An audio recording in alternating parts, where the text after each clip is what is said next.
감사합니다. 모든 것이 다 주님의 것이고 또 주님의 인도하심이고 주님의 계획하심을 주님 앞에 고백하면서 우리의 모든 삶과 인생들 주님 앞에 올려드립니다. 주님께서 함께해 주시고 이끌어 주시어 주님 앞에 영광 돌리는 귀한 삶을 살도록 주님 축복하여 주시옵소서. 이 시간 주님의 귀한 말씀을 나눌 때 주님 함께하여 주시고 인도해 주셔서 성령 충만한 믿음과 마음 가운데 주의 말씀 가운데 또 순종하고 우리의 삶을 돌아볼 수 있는 귀한 시간으로 인도하여 주시옵소서. 감사와 찬양 주님께 올려드리며 예수님 이름으로 기도하옵나이다. 아멘. 예, 반갑습니다. 여러분과 함께 같이 또 귀한 말씀 나누게 돼서 너무나 감사드리고 또 주님의 귀한 은혜가 여러분 가운데 우리 가운데 또 함께하기를 바라는 마음입니다. 우리 옆에 계신 분들 같이 한번 잠시 고백하도록 하시겠습니다.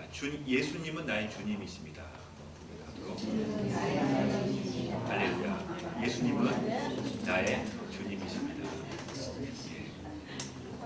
오늘 같이 나누고자 하는 또 우리 말씀의 주제가 예수님은 나의 주님이시다. 그 주님께서 나의 모든 것을 주관하신다. 그 모든 것이라는 건 내 주변에 있는 모든 삶과 세상의 모든 삶을 다 주관하신다라는 것입니다. 그래서 우리는 그 주님을 의지하고 그 주님을 바라보는 우리의 삶이 필요하다라는 부분을 함께 같이 나누고자 합니다.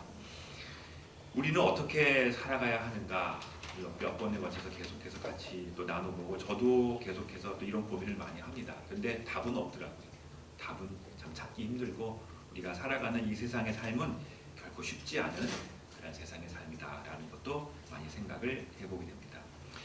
역사적으로 박해와 억압이 있었던 시대, 말하자면 예수님 믿는 가운데 있어서요. 예수님을 믿는데 그 가운데 억압과 박해가 있었던 시대에는 세상은 타협할 수 없는 악한 존재다라고 생각을 했던 것 같아요. 뭐 그럴 수밖에 없었고 세상과는 거리를 둘 수밖에 없었죠. 우리가 잘 아는 것처럼 로마의 치하에 예수님 믿는 것 자체가 억압과 박해를 상징하는 것이었고 그러는 가운데에서 세상은 그 가운데 우리가 기독교인으로서 세상 가운데 타협할 수 없는, 나갈 수 없는 또 그러한 상황이었죠. 뭐 초대교회 시대가 대부분이 그랬고 뭐 우리나라도 일제시대 때 그랬던 것 같습니다. 일제의 압박 속에서 그리고 그 가운데서 신앙을 지키려고 했던 또 그런 상황 가운데서는 타협할 수 없는 그러한 악한 존재로 우리 세상을 볼 수밖에 없었다라고 생각해 볼 수 있습니다. 그럴 때일수록 우리는 신앙의 순수성을 더욱더 강조를 했죠. 그러는 가운데서 더욱더 순수한 신앙을 강조하면서 바른 신앙, 올바른 신앙의 모습을 더욱더 기억을 했던 것이 바로 이러한 시대였다고 생각해 보게 됩니다. 그런데 꼭 이러한 시대만 있는 것은 아닙니다. 반대로 태평성대를 누리는 시대, 기독교가 다 이제 공인이 되고 기독교가 오히려 편하게 믿을 수 있는 시대, 오히려 이런 시대 가운데에서는 기독교가 기득권층에 머물고 있을 때라고 생각을 할 수 있겠죠. 이럴 때는 사람들이 세상의 축복은 곧 나의 신앙의 축복이다 라고 생각을 하는 견해가 많이 있었던 바로 그런 시대입니다. 감사합니다. 세상의 축복은 곧 나의 신앙의 축복이다. 몸은 편한데 신앙은 또 그렇지 않은 거죠. 중세시대가 사실 이랬습니다. 중세시대가 아주 편하게 주님을 믿고 꼭 더 나아가서 주님을 믿지 않으면은 세상에서 어떻게 좀 높은 자리에 올라갈 수 없을 정도의 그런 위치 가운데 있었지만 오히려 그런 가운데서 세상과 또 기독교의 신앙의 모습들은 더욱더 올바르지 않은 모습과 타락해가는 모습을 우리는 또 생각을 해볼 수 있습니다. 솔직히 요즘 시대도 그런 것 같아요. 우리가 아침에 교회 나온다고 여러분 보고 핍박하는 사람이 개인적으로는 있을 수 있겠지만 국가에서 뭐라 그러진 않잖아요. 그죠? 여러분들 교회에 나가기 때문에 세금을 더 내라고 그러거나 기독교인이라고 해서 사회에서 불이익을 받는 일은 사실은 뭐 없는 것 같습니다. 그런데 이럴 때가 더 무섭다는 거죠. 그럴 때일수록 우리들의 신앙의 모습을 돌봐야 되는데 기복적인 신앙과 그리고 내가 조종할 수 있는 신앙의 모습으로 우리는 자꾸 변해간다는 것입니다. 내가 원하는 것을 교회에서 얻고자 하고 그리고 내가 조종할 수 있는 나의 신앙의 모습을 우리는 추구할 때가 많이 있습니다. 이런 시대에는 개혁이라는 운동이 필요를 느끼게 됩니다. 그래서 많은 사람들이 역사 가운데서 개혁이라는 단어를 가지고 또 교회를 신앙을 새롭게 했던 그러한 모습을 생각을 해볼 수가 있습니다. 그래서 우리가 이 시대를 어떻게 보는가는 사실은 중요해요. 우리가 지금 살고 있는 이 시대를, 내가 속해 있는 2019년 이 한국의 사회, 바로 나의 삶이 속해 있는 이 시대를, 이 세상을 어떻게 보아야 하는가에 따라서 우리의 신앙의 문제를 다시 한번 점검할 수 있고 또 돌이켜볼 필요가 있다는 것입니다. 세상 사람들은 우리가 살고 있는 시대를 돈과 능력으로 계층이 나눠져 있는 시대라고 이야기를 합니다.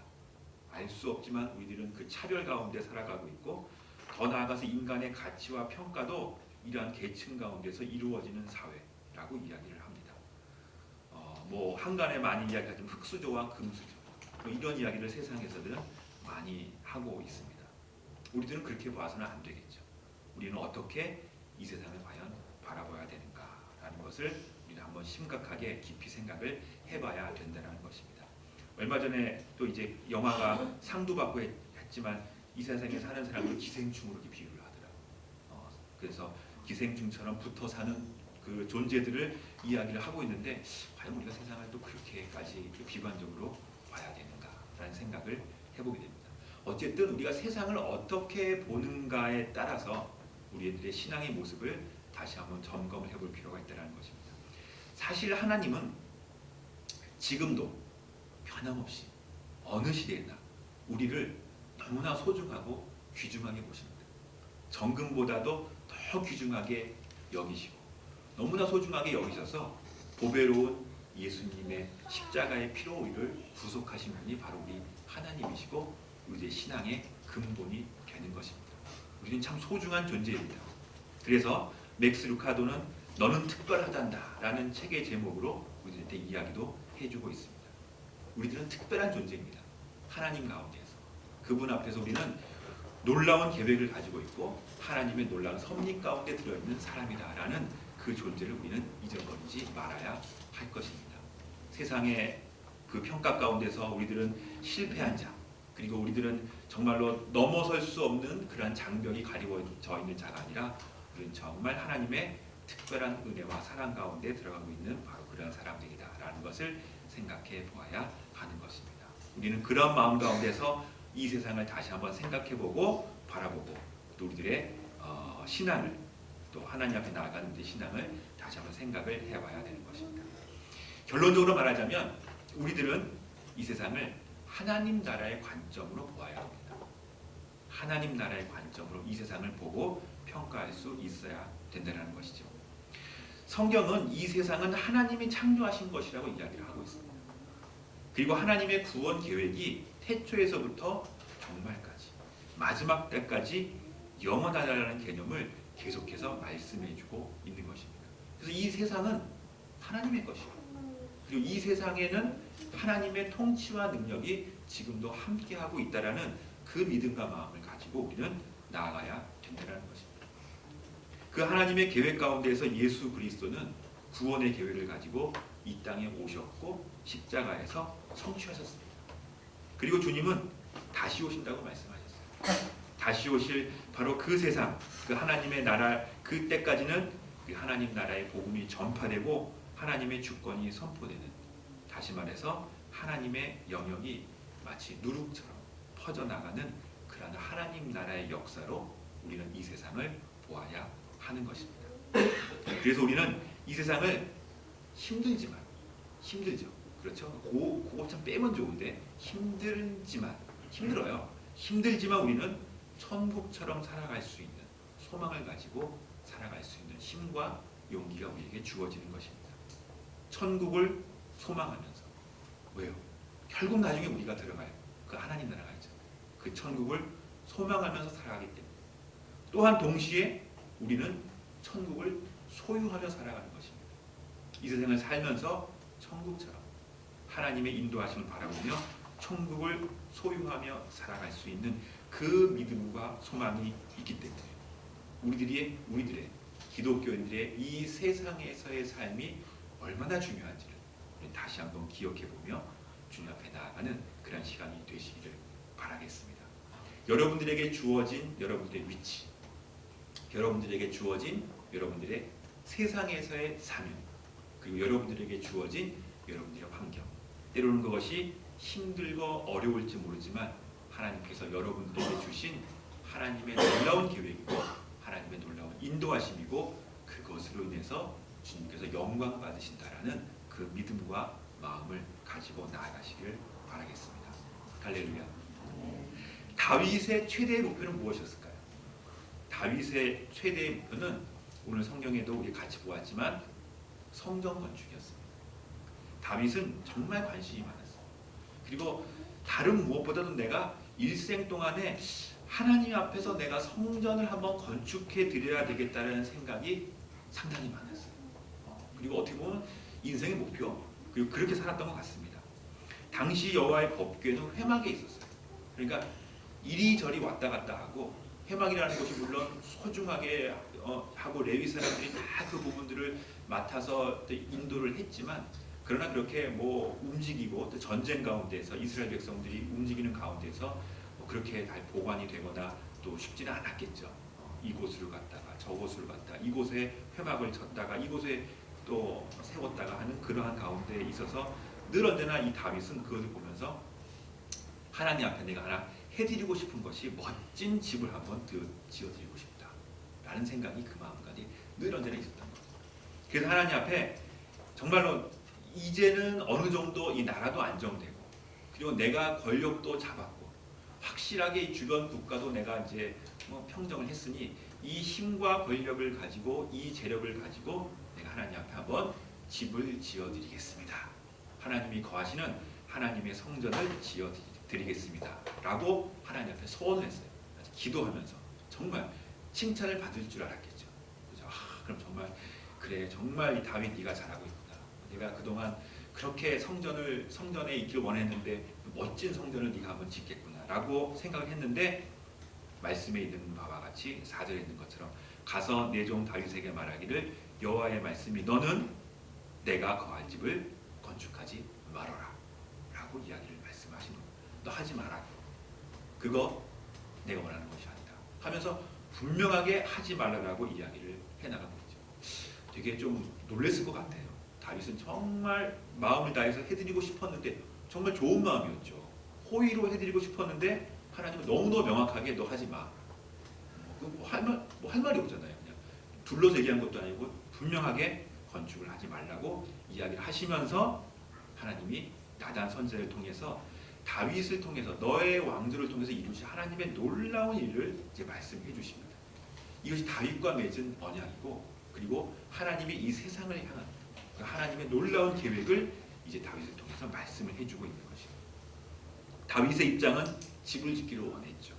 그리고 늘 언제나 자신의 이 높아진 이 권력을 하나님 앞에 이것으로 인해서 하나님께 최상의 것을 드리기를 원하는 마음을 가지고 있었습니다. 그런데 하나님의 설명은 그게 아니에요. 하나님의 설명은 내가 너를 이스라엘의 주권자로 삼았다. 너 이거 알아라 라고 말씀하신 거예요. 내가 너를 이스라엘의 주권자로 삼았다. 너 사실 별거 아니었는데 저 목동에서 초원에서 뛰고 있어서 목동 중에 불과한 너를, 내가 너를 택해서 너를 끌어내서 내가 너를 이스라엘의 주권자로 삼았다라고 하나님께서는 바로 이 다윗에게 이야기하고 있는 것입니다. 무엇입니까? 다윗은 지금 최고의 권력을 갖고 있어요.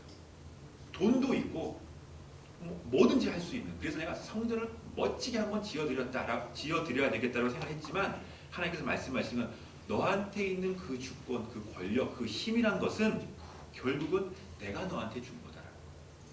내가 너를 이끌어놔서 내가 너를 이스라엘의 주권자로 삼았다라는 것입니다.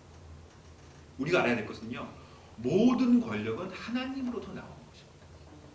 모든 능력과 우리의 삶의 모든 것들은 하나님이 최고예요. 하나님으로부터 나오는 것이고, 그분의 허락함이 없으면 할 수 없는 거죠. 우리를 높이시는 분도 하나님이시고 낮추시는 분도 하나님. 그러니까 나의 능력과 권세가 아니라. 근데 우리는 그게 있으면 이런 생각을 하게 돼요. 내가 이만큼 있으니 내가 하나님 앞에 이 정도는 한번 해줘야 되겠지. 이 정도를 하면 하나님이 좀 편하시게 있겠지. 여호와 하나님이 그동안 힘들었는데 내가 멋진 집을 줘서 그곳에 좀 편하게 살 수 있도록, 거할 수 있도록 내가 좀 해드려야 되겠지. 이게 착각이라는 것입니다. 이게 태평성대를 누리면 누릴수록 우리는 그런 생각을 많이 갖게 돼요. 내가 하나님 앞에 뭘 해드릴 수 있을까? 나의 권력이 이만큼인데 내가 이 힘을 가지고 무엇을 하나님 앞에 해드릴 수 있을까? 근데 하나님은 그거 아니다. 너 그거 착각이다. 내가 너를 세웠고 너한테 그만큼 권력이 있고 그만큼 힘이 있는 것은 내가 너를 그만큼 이끌어 주었기 때문이다. 절대 착각하지 말아라. 라고 하나님이 말씀을 해주고 있는 것입니다. 우리도 마찬가지예요.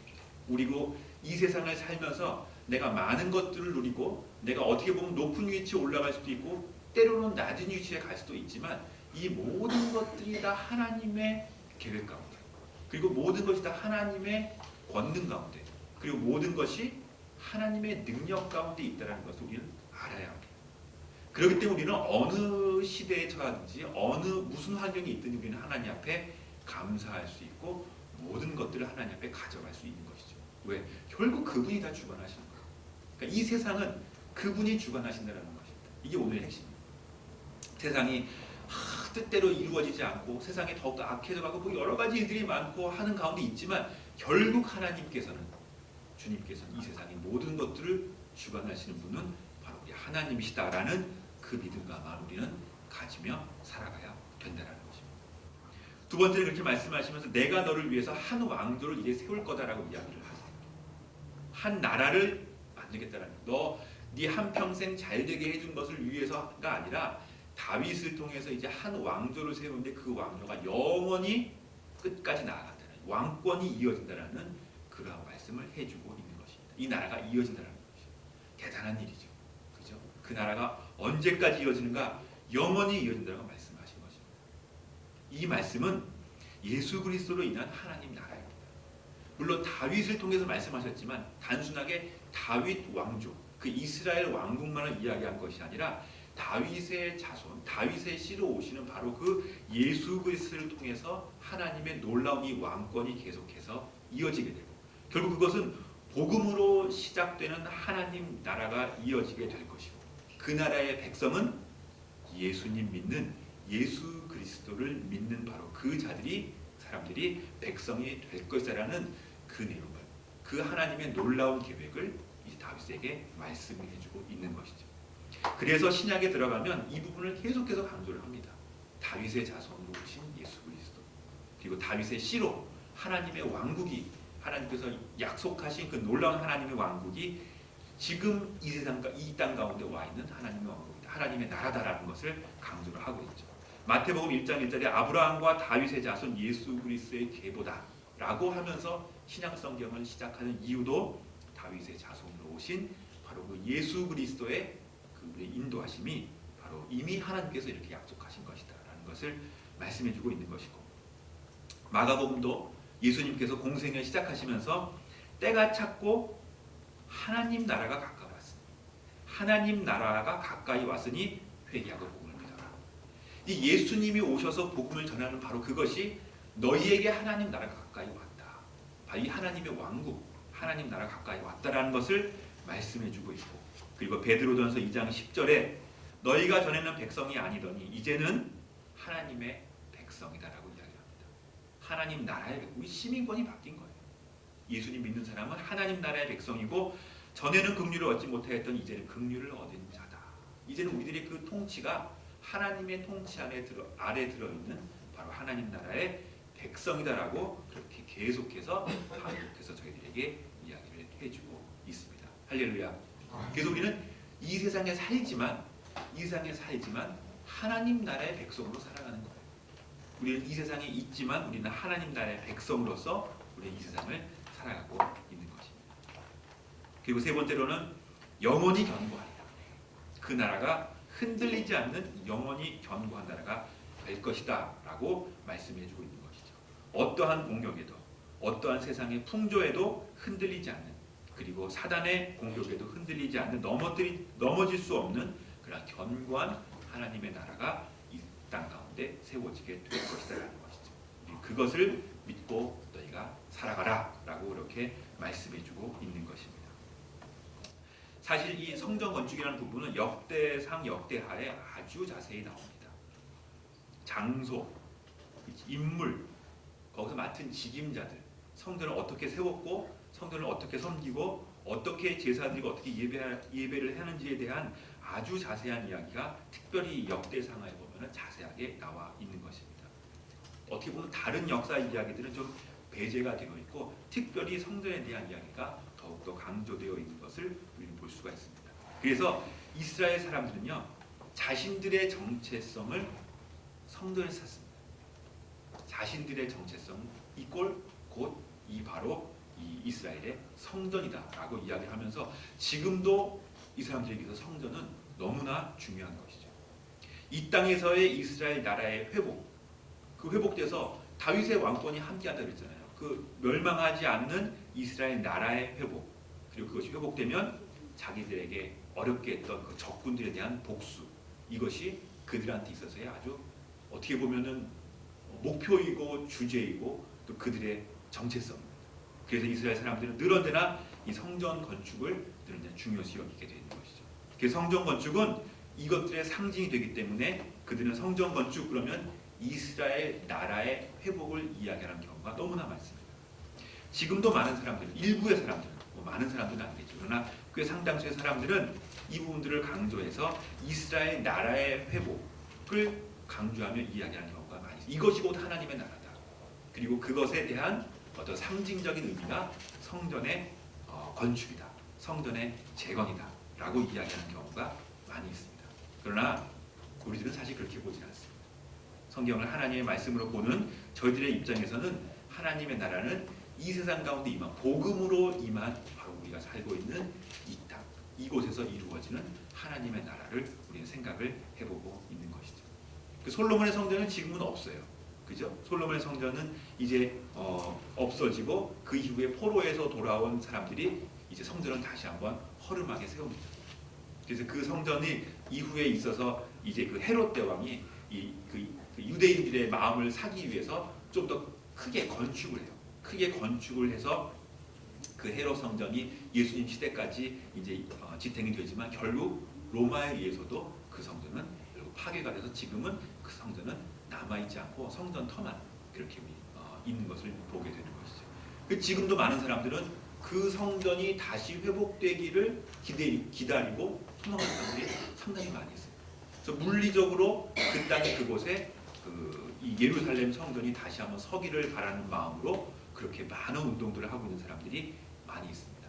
그러나 신약 성경에 와서는 예수님의 복음으로 인해서 주님의 말씀으로 인해서 우리 가운데 이루어지는 하나님의 나라, 우리는 거기에 초점을 두고 바로 우리가 밟고 있는 이 땅 가운데 하나님의 나라가 계속해서 이루어지는 바로 그 부분을 우리는 강조하며 나아가고 있는 것입니다. 하나님의 나라는 죽어서 멀리 있는 천국의 개념이 아니에요. 그렇기도 해요. 결국 성경에서 또 그렇게 말씀하기 때문에 우리가 죽어서 예수님과 함께하는 그 나중에 갈 수 있는 그 천국, 그 하나님의 나라를 이야기하기도 하지만 동시에 이 땅에서 영원한 하나님의 통치로 이루어지는 그 하나님의 나라도 우리는 동일하게 그 중요성을 가지며 봐야 되는 것입니다. 다윗의 자손 예수 그리스도로 인해서 우리 가운데 시작되는 하나님의 주권입니다. 그래서 우리는 예수님은 나의 주님이라는 그 고백이 너무나 소중하고 너무나 중요한 것이죠. 나에게 속해 있는 모든 것들에 있어서 이 모든 주권을 예수님께 올려드리고 그리고 주님의 통치 가운데 나아간다는 것, 이것이 너무나 소중하고 귀중한 것입니다. 그리고 복음으로 세워지는, 하나님의 말씀으로 세워지는 영원하고 견고한 그 하나님의 나라, 세상 풍조에 흔들리지 않는 바로 그 복음으로 세워지는 하나님의 나라가 이 땅 가운데 임하는 하나님의 나라라는 것이죠. 그래서 복음 전파는 중요해요. 그리고 복음으로 우리가 주님의 백성이 되는 것, 하나님 나라의 자녀가 되는 것, 하나님의 자녀가 되는 것은 너무나 소중한 것입니다. 왜? 그렇게 함으로 이 세상을, 이 땅을, 우리가 밟고 있는 이곳은 하나님의 나라가 계속해서 번져나가고 이루어 나아갈 수 있게 되는 것이죠. 그리고 성전의 개념도 고린도전서 3장 16절에 있는 것처럼 너희가 하나님의 성전인 것과 하나님의 성령이 너희 안에 계시는 것을 알지 못하느냐. 성전이 건축으로 세워지는 그 성전이 아니라 성령님이 함께 하시면 우리 가운데, 우리 마음 가운데 세워지는 하나님의 성령, 하나님의 성전, 이것을 우리는 강조하면서 우리 마음 가운데 예수님의 복음으로 인해서 우리가 함께하는 바로 주님, 성령님의 내주하심으로 우리가 만나는 하나님, 내 몸이 곧 하나님의 성전인 것을 우리가 바라보고 나아가는 이것이 우리 가운데 주어진 소중하고 중요한 우리의 사명이다라는 것을 생각을 해봐야 되는 것입니다. 그러면 우리는 어떻게 살아야 되는 것인가? 제가 요즘 이 생각을 많이 합니다. 우리는 어떻게 살아야 되는 것인가? 삶이 어려워요. 쉽지 않죠. 그죠? 계속해서 제가 반복해서 말씀드리죠. 우리는 과연 어떻게 이 세상을 살아가야 되는 것인가? 그게 아니면 우리는 그냥 세상을 버리고 어디 산속에 들어가든가 뭐 공동체를 만들어서 어디 저기 딴 데 가서 살든가 우리 ISC 사람들만 따로 모여서 집 팔고 다 팔고 이제 재산 정리하고 어디 들어가서 그냥 찬송하고 기도하면서 그렇게 살아야 되는 것인가? 꽤 신실하게 느꼈던 사람들이 그렇게 얘기하는 사람들도 저는 많이 봤어요. 그러면서 어디 이렇게 뭐 해외에 있는 공동체로 가는 사람들도 저는 가끔 보게, 물론 이단 이런 게 아니에요. 정말 이 존경할 만한 목사님이고 존경할 만한 신앙의 선배인데 늘어지는 고민을 하면서 세상에서 우리는 이 세상을 어떻게 살아야 되는 것인가? 더 하나님을 알길 원한다 하면서 이제 세상 자기 하던 일을 다 내려놓고 어디 뭐 캐나다 공동체에 들어가 이런 분들도 저는 가끔 이제 본 적이 있습니다. 저도 고민이 돼요. 세상을 어떻게 살아야 되는 것인가? 대학교 나오면서 그 고민을 참 많이 했습니다. 직장을 가져야 될 것인가? 말아야 될 것인가? 세상 일을 버리고 하나님의 일로 가야 될 것인가? 고민을 참 많이 하게 되는데 보면은 저뿐만이 아닌 것 같습니다. 예수님을 믿고 정말 주님의 신앙을 가지고 잘 살아야 되겠다, 정말 주님 앞에 나아가야 되겠다는 사람들은 늘 언제나 이 고민을 하는 것 같습니다. 우리는 그럼 어떻게 살아야 되는 것인가? 이제 답을 드리면요, 저도 모르겠다. 이건 어려워요. 이건 각자에게 주시는 하나님의 계획과 인도하심이, 하나님의 소명과 사명이 너무나 다양하고 너무나 소중하다는 것입니다. 그러니까 이게 어떤 게 옳다 그르다의 문제가 아니라 각자 인도하시는 그 하나님 인도하심이 너무나 귀해요. 여러분들 어떻게 보면 저는 옛날에 그런 생각해요. 왜 내가 한국이라는 곳에 태어났을까? 왜 내가 이곳에 태어나서 내가 이렇게 힘들게 어렵게 살아가야 하는가? 더 좋은 나라, 더 귀한 곳에 태어나면 더 좋지 않았을까? 그런 생각을 할 때가 있어요. 요즘은 그런 생각하는 사람이 많이 없는 것 같아요. 한국도 이미 좋은 곳이고 하기 때문에. 그런데 그건 우리 차원의 생각이에요. 우리들의 생각.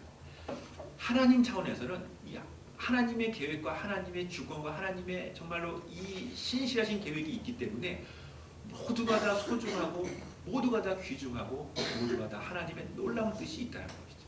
그래서 그 삶을 하나님이 인도하시는 그 부르심의 삶을 한 사람 한 사람들이 소중하게 감사하며 살아가는 것, 그것이 정말 소중하고 귀중한 것이, 이것이 하나님의 삶이고 이것은 하나님의 삶이 아니다라는 어떤 그렇게 흑백으로 나눌 수 있는 어떤 답을 우리는 구하기는 쉽지 않다는 것입니다. 주님께서는 그렇게 말씀하고 있는 것 같지는 않아요. 그래서 누군가가 와서 어떻게 사는 것이 하나님의 삶입니까? 구체적으로 말씀해 주세요. 이 직업을 갖는 것이 맞습니까?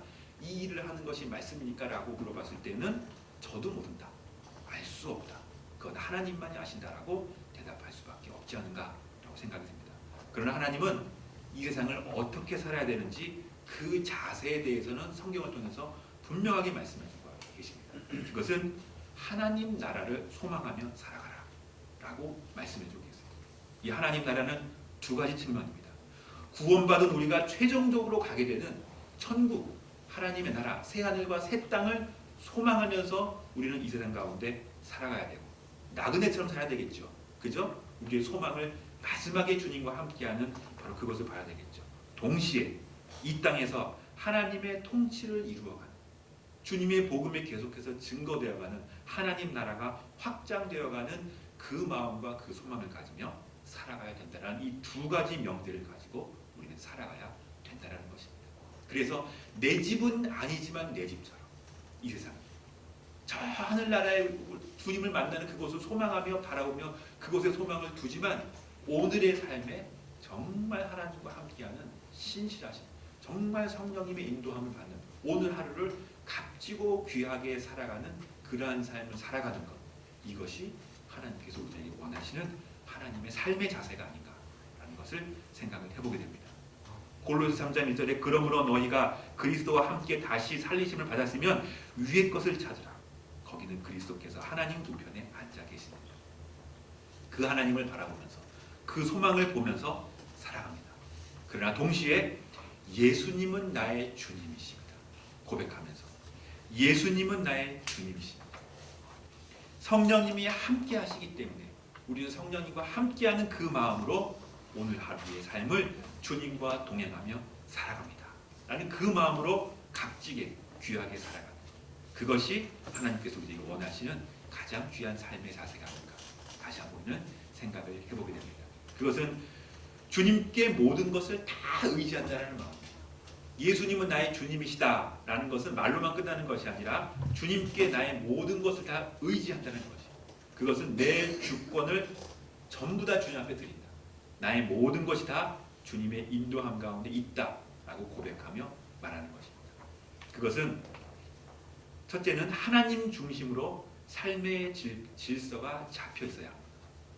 하나님 중심으로 내 삶의 질서가 잡혀 있는 것입니다. 이 성전의 건축이 되면서 이스라엘 백성들의 최대의 목표는 성전에서 예배를 잘 드리고 성전을 어떻게 관리하는 거였어요.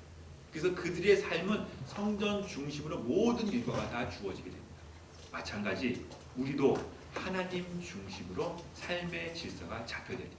시간, 나의 헌신, 나의 삶의 규모, 나의 목표, 이 모든 것들이 하나님 중심으로 내 삶이 주어지는 것. 이것이 하나님 앞에 모든 것을 다 의지하며 살아가는 삶의 자세가 되는 것입니다. 우리 삶도 주님을 위해서 그렇게 살면요, 무엇이 가능한가 하면 내가 내 삶을 통해서 주님 앞에 예배드립니다. 내가 오늘의 내 삶을 통해서 주님께 영광 드립니다. 나의 직업을 통해서 나에게 맡겨주신 나의 이 작업, 내가 지금 하고 있는 바로 이 일을 통해서 내가 하나님 앞에 영광 돌리고 주님과 함께 한다는 말이 가능해지는 거예요. 그렇지 않으면, 이것이 그렇지 않다면 내가 지금 하고 있는 일은 빨리 정리해서 빨리 버리고, 그리고 하나님 일로 내가 들어가야지만 하나님 앞에 영광 돌릴 수 있다는 개념으로 우리 바뀌게 돼요. 우리는 그렇게 사는 경우가 많이 있습니다. 그 고민을 하는 거예요. 내가 지금 이 일을 하고 있는데 이게 하나님 앞에 옳은 일이냐, 그런 일이냐, 맞느냐, 하나님께 영광을 돌릴 수 있는 일이냐 아니냐, 여기에 대한 고민을 많이 하게 되는데, 우리가 내 삶의 모든 것들이 다 하나님 중심으로 나아간다라는 그 믿음과 마음을 갖게 된다면 내가 지금 있는 이 처소, 이곳, 나의 일을, 나의 모든 것을 통해서 하나님 앞에 영광 돌릴 수 있는 그 삶을 살 수 있다라는 그 고백이 나올 수 있다는 것입니다. 그래서 이게 중요하다는 거죠. 그래서 우리가 어떻게 이 삶을 우리가 살아가야 될 것인가 라고 했을 때 하나님이 모든 것을 주관하신다. 너무나 뜬구름 잡는 것 같은 이야기도 보지만 이 내용과 이 설명이 너무나 중요하다는 것이죠. 그리고 두 번째는 하나님의 통치가 모든 삶의 영역에 미친다는 것이. 왜? 이 세상은 하나님 것이기 때문에. 그래서 직장, 가정, 나의 환경, 모든 것에 다 하나님의 통치 영역에 속한다라는 그 믿음과 고백이 있어야 된다는 것이죠. 이것도 그렇지 않으면 하나님은 좀 거룩하고 좀 좋은 곳에만 계시고 이렇게 험악하고 더럽고 힘든 곳에는 하나님은 좀 없으실 거다. 아니면 이곳은 사탄의 영역이고 이것은 하나님의 영역이다. 이렇게 생각하는 경우가 생기게 된다는 것이죠. 그것도 아니라는 거예요. 이게 이단들이 가장 많이 와서 이제 전도 좀 그렇다. 그 사람들을 미혹하게 할 때 쓰는 부분이 그거예요. 당신 교회를 다니지만 지금 있는 그 세상을 봐라. 이 세상은 하나님이 통치하는 것이 아니고 지금 사탄이 통치하고 있고, 그리고 하나님의 나라는 우리 교회에 와서 이곳에 있어야지만 하나님의 복음을 들을 수 있지, 지금 당신이 여기 있으면 이곳은 사탄이 붙잡고 있는 것이다 라고 이야기를 하면서 가장 먼저 해야 되는 것이 이 사탄을 결박해야 된다. 이 사탄을 꼭꼭 묶어서 이거를 없애야지만 복음이 들어가지, 그렇지 않으면은 복음을 받아들일 수가 없다. 그래서 전도할 때도 전도가 왜 안 되는지 아냐? 먼저 사탄이 그 사람들의 마음을 꽉 잡고 있기 때문에 전도가 안 되는 거다. 그래서 먼저 기도할 때 그들의 마음속에 있는 사탄을 붙잡아달라는 아주 능력 있는 기도를 해서 사탄을 꼭 붙잡아 놓고, 묶는 기도라는 거예요. 붙잡아 놓고 복음을 확 전해서 그걸 쫓아내고, 그 다음에 그 마음속에 예수님의 복음이 들어가야지 이 사람이 비로소 된다. 그렇듯 하잖아요. 그죠? 이 공식이 맞는 것 같죠? 이 세상은 사탄의 영역, 하나님의 영역은 따로 있는 영역. 이렇게 이제 영적인 전투와 전쟁 가운데서 세상을 평가하게 되면 이거 한 논리적이거든요. 사람들이 많이 그 부분에 있어서 이 미스 언더스탠딩, 잘못 판단하는 경우가 생기게 된다는 것이고, 그것을 통해서 많은 사람들이 흔들리게 되는데 성경은 그렇게 얘기하고 있지 않다는 거죠. 그것이 아니라 이 세상의 주권은, 이 세상의 모든 영역은 하나님의 영역이에요. 하나님께서 지금도 모든 곳에 다 통치하고 계시고, 하나님께서는 모든 곳에 다 주관하고 있어요. 막 뜻하지 않은 사고도 있잖아요. 뭐 얼마 전에 막 이 뜻하지 않게 이 유람선이 막 전복되고, 그것에 하나님이 계실까? 하나님은 왜 저런 그냥 내버려? 뭐 테러가 나고 뭐고 하고 하면 사는 세상을 왜 그냥 이렇게 두고 계실까? 저곳에는 하나님이 없는 것 같아 라고 우리는 생각할 경우가 많이 있어요. 그러나 제 말씀입니다. 우리는 몰라요. 하나님의 뜻이 어느 곳에 있는지. 그러나 분명한 것은 모든 곳에 하나님의 통치가 있다는 거죠. 모든 곳에 하나님의 다 주권이 있고 하나님의 영역이고, 하나님께서는 지금도 빈틈없이 하나님의 계획들을 이루어 가시고 이끌어 주신다는 바로 그 마음. 우리는 그 가운데서 알 수 없지만 하나님의 그 통치와 인도하심에 모든 것들을 맡겨드리고, 그리고 그 통치를 인정하면서 겸손하게 나아가는 우리의 자세가 이 세상을 살아가는 우리의 자세라는 것이죠. 그래서 하나님의 통치가 미치지 않는 곳은 없다 라고 여러분들이 분명히 그렇게 아시면 좋겠습니다. 하나님의 통치 영역은 모든 부분에 미칩니다. 삶에 있어서도, 내가 하고 있는 직장에 있어서도, 내가 계획하는 무슨 사업이든지 뭐든 하나님의 통치 영역이에요.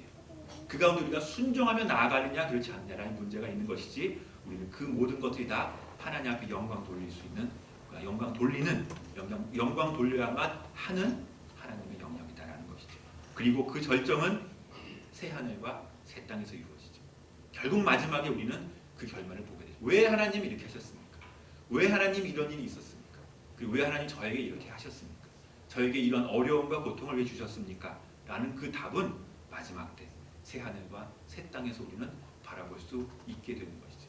그래서 최종적인 소망은 우리는 그곳에 두는 거예요. 마지막 날 주님과 함께 나아가는 그 모습을 바라보면서 우리는 나아가게 되는 것이죠. 그래서 하나님의 나라는 지금도 우리에게 임했고, 복음이 임함으로 해서 지금도 임했고 지금도 확장되어 가지만, 그 하나님 나라의 완성은 예수님의 재림과 함께 이루어지게 될 것이다, 이루어지게 된다라고 우리는 성경을 통해서 바라볼 수 있게 되는 것입니다. 결론적으로 말하자면, 그럼 우리는 이 세상 가운데 또 어떻게 살아야 되는가? 그 하나님의 나라를 소망하며 사는 것, 이것을 다시 한번 구체적으로 표현한다면 성령의 충만함으로 사는 것입니다. 아까 말씀드렸잖아요. 성령님이 내 안에 함께 하시는 것, 이게 성전이에요. 이게 그 예루살렘 성전 이걸 건축해 나가는 그것이 아니라, 예수님이 복음으로 내 안에 주님이 함께하는 것, 성령님이 함께하는 것, 바로 그것이 내 안에 이루어지는 하나님의 성전이다 라는 것을 바라보면서 성령의 충만함으로 살아가는 것, 이것이 우리 삶의 목표이고 우리 삶의 기도가 돼야 된다는 것이죠. 세상 사람들은 이렇게 얘기를 합니다. 그들만의 리그. 이게 무슨 말인지 아십니까? 그들만, 니네들끼리 논다니까. 그들만의 리그. 크리스텐덤이라는 단어가 있습니다. 기독교 왕국이죠. 다른 것들 신경 안 써요. 그 안에서는 정말 천국 같아요. 그 안에서 모든 것들이 다 하나님의 통치와 하나님의 가운데 이루어지지만, 그 왕국 밖에서는 그렇지 않은 거죠. 근데 거기 악으로 보는 거예요. 선과 악으로 보는 그러한 것이 우리의 목표가 아니라는 것입니다. 근데 우리는 그렇게 생각할 때가 많이 있어요. 우리들의 교회만 이곳에 오면 천국이야, 너무 좋아, 그 세상과는 선을 딱 긋죠. 그리고 내가 있는 나의 요 부분, 내가 힘을 발휘할 수 있는, 마치 다윗처럼 그 권력이 있으면 내가 할 수 있는 이 부분 안에서는 정말 하나님의 것을 만들어서 하나님의 왕국을 만들고 싶고, 그 외의 것들은 아니다 라고 그렇게 생각하는 경향이 우리한테 많이 있게 됩니다. 그러나 그렇지 않다는 것입니다. 이 부패한 세상 속에서 바로 이 존귀한, 정말로 이 은혜가 있는, 정말 귀중한 여러분 한 사람 한 사람들을 그곳에 심겨 놓으신 이유가 과연 무엇인가? 여러분들을 정말 예수님의 피로 값진 그 정말 보배로운 피로 여러분들을 사셔서, 그잖아요. 그 보배의 피로 대속하시고 여러분들을 하나님의 백성으로 꽉 붙잡아서 구원해 가시는데, 그러면 좀 좋은 데 두시거나 하나님 나라 왕국을 만들어서 거기에 탁 옮겨서 주시면 좋은데 그렇지 않고 여러분들을 이 세상 가운데 심겨두신 이유가 과연 무엇인가? 그거는 기생충이 아닙니다. 누룩이에요. 누룩. 여러분들을 누룩처럼 이 세상 가운데 뿌려놓으시기 위해서는 주신 겁니다. 누룩은 번져나가요. 계속 잔잔. 이 어느 팀에 이렇게 자랐지? 할 정도로 계속해서 누룩과 같은 존재로 하나님의 나라가 이 세상 가운데서 넓어지고 확장되고 확장되며 나아가는 그 일들을 위해서 주님께서는 우리를 이 세상 가운데 심겨놓으신 것입니다. 그래서 그것을 위해서 우리 가운데 성령 충만한 마음으로 이 세상을 살도록 주님께서는 말씀해가고 있는 것이죠. 세상을 지옥처럼 살아가지 말고, 아이고 이 어려운 세상 어떻게 지옥처럼 살지 말고 세상을 천국처럼 살아가시기를 바라겠습니다. 그 힘의 원동력은 우리 주님이 우리와 함께 하신다는 것이, 그리고 성령님의 충만한 임재하심으로 살아간다는 것입니다. 그죠? 제 이름이 김충만이에요. 네, 저희 아내 이름이 김성령입니다. 성령 충만이니까 늘어늘 그 생각하세요. 얼굴 봐, 성령 충만. 저는 제 얼굴 보면 성령 충만 기억이 안 날지 모르겠지만 일단 뭐 기도할 때마다 성령 충만하게 해달라고. 우리가 그 기도가 늘 언제나 잊어버리면 안 되는, 늘 언제나 그냥 입에서 늘어나온 기도가 돼요. 성령의 충만함으로 내가 오늘 하루도 살아가게 해달라고. 에베소서 5장 16절에서 21절에는 세월을 아끼라 때가 악하니라. 그러므로 어리석은 자가 되지 말고 오직 주의 뜻이 무엇인지 이해해라. 술 취하지 말라. 이는 방탕한 것이니 오직 성령으로 충만함을 받으라. 세상에 있으면서 성령의 충만함으로 살자라고 말씀하시는 것이죠. 19절에 시와 찬미와 신령한 노래들로 서로 화답하며 너희의 마음으로 주께 노래하며 찬송하며 범사의 우리 주 예수 그리스도 이름으로 항상 아버지 하나님께 감사해라. 그리스도를 경외함으로 피차 복종해라. 그러니까 이 세상이 악하고 힘들고 어려울지 모르지만요, 그리스도인이 삶으로 인해서, 우리가 삶으로 인해서 이 세상이 천국이 될 수 있어요. 이 세상이 정말 시와 찬미와 예배와 감사가 넘칠 수 있는 세상이 될 수 있다는 거죠. 그 사명이 우리 가운데 있다는 것입니다.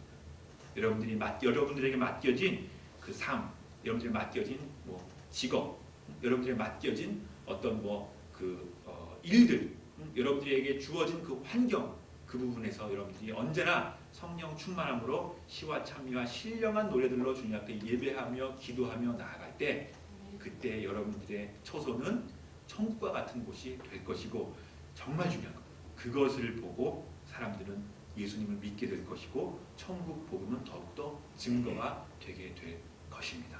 그러한 소망과 또 그러한 마음을 가지고 살아가시는 저와 여러분들이 다 되시기를 바라겠습니다. 기도하겠습니다. 하나님 아버지 감사합니다.